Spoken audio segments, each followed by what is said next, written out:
अस्सलामुअलैकुम जी। आज मैं बनाने लगी हूँ शेज़वान चिली पोटैटो। तो इसकी रेसिपी बहुत इजी है, चलें इसकी रेसिपी की तरफ चलते हैं।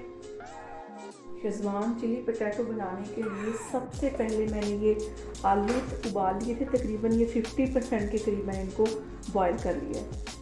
तो अब मैं इसमें की कटिंग करती हूँ। तो आपके सामने मैं करके दिखाती हूँ कि इसकी कटिंग इस तरह करनी है। हमने जैसे बाकी वेजिटेबल कटेंगी वैसे ही इस आलू की हम ऐसे कटिंग कर लेंगे। मैं सारे आलूओं की इस तरह कटिंग करती हूँ, तो फिर मैं आगे आपको दिखाती हूँ।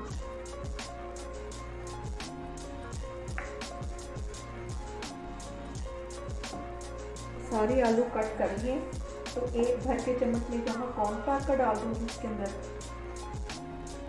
कॉर्नफ्लावर के साथ अच्छी तरह इसको कोट करना है। और 1 टीस्पून के करीब इसमें मैं नमक डाल दूँगी।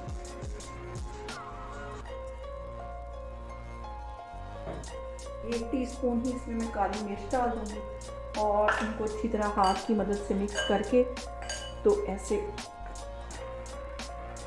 इसको थोड़ी देर के लिए मैं साइड पे रखने लगी हूँ। तो मैंने ऐसे क्यूब्स में ये एक शिमला मिर्च काट लिया है और ऐसे ही क्यूब्स में मैं ये एक प्याज काट लूँगी। इनको भी ऐसे क्यूब्स में काटना है।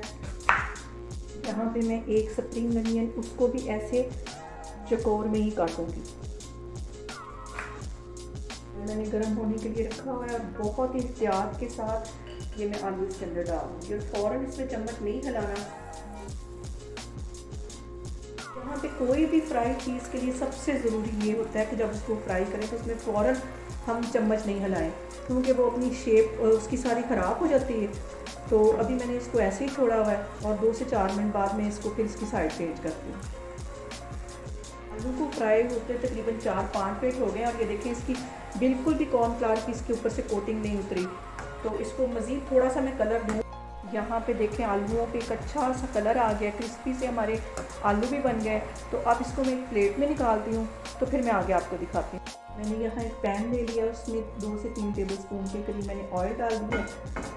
तो अब मैं इसके अंदर ये तकरीबन एक जगह ये लहसुन का है उसे बारीक काट लिया था और थोड़ा सा अदरक है, आधे इंच से भी कम अदरक होगा। इसको थोड़ा सा इसमें पका लूँगी, हल्का सा, बस इसकी कच्चापन इसका दूर हो जाए। एक यहाँ मैं ये बादियान का फूल डाल दूँगी, इसको भी अच्छे से हिला लूँगी। शिमला मिर्च और प्याज जो मैंने काट के रखा था वो भी इसके अंदर चला जाएगा।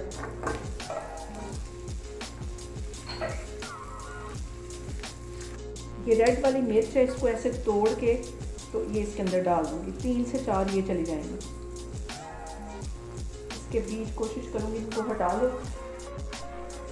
आप इसमें ग्रीन वाली मिर्च भी डाल सकते हैं, तो अगर चाहें तो एक आधी वो काट के भी इसमें डाल दें। इसको अच्छा, यहाँ पे मैं 1 टेबल स्पून के करीब इसमें शेज़वान सॉस डाल दूँगी।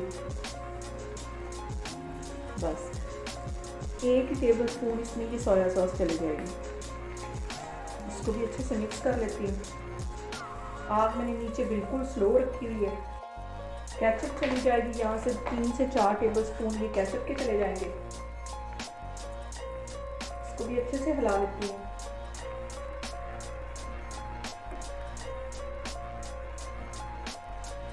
आधा टीस्पून इसमें ये मैं काली मिर्च डाल दूँगी। इसको अच्छे से हिला लेती हूँ।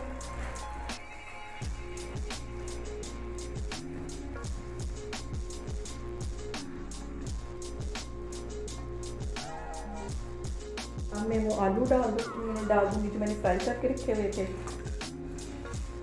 इनको भी अच्छे से मिक्स कर लेती हूँ। 1 टेबल स्पून मैंने कॉर्नफ्लावर और 2 से 3 टेबल स्पून मैंने पानी के लेके इसको अच्छे से मिक्स कर लिया था। ये भी इसमें चले जाएंगे ताकि हमारी गाढ़ी सी सॉस बने। तो इसको अच्छी तरह मैं ड्राई होने देती हूँ। थोड़े से मैं इसके ऊपर काजू डाल दूँगी, आप चाहें तो इसमें पीनट भी डाल सकते हैं। इसको भी मिक्स कर लेती हूँ। मैं यहाँ पे चूल्हा करती हूँ बंद और जो स्प्रिंग अनियन मैंने काट के रखा था वो ऊपर से ऐसे डाल दूँगी। इसको अच्छे से मिक्स कर लूँगी। कितना खूबसूरत कलर सारी चीज़ों का आया है। तो अब मैं इनको डिश आउट करती हूँ। चूल्हा मैंने बंद कर दिया है, तो फिर मैं आपको डिश आउट करके दिखाती हूँ। शेज़वान चिली पोटैटो बनके हमारे तैयार हो गए हैं। आप लोग इसको लाजमी ट्राई करें और मुझे कमेंट्स में बताएं कि आपको कैसे लगे। अल्लाह हाफिज़।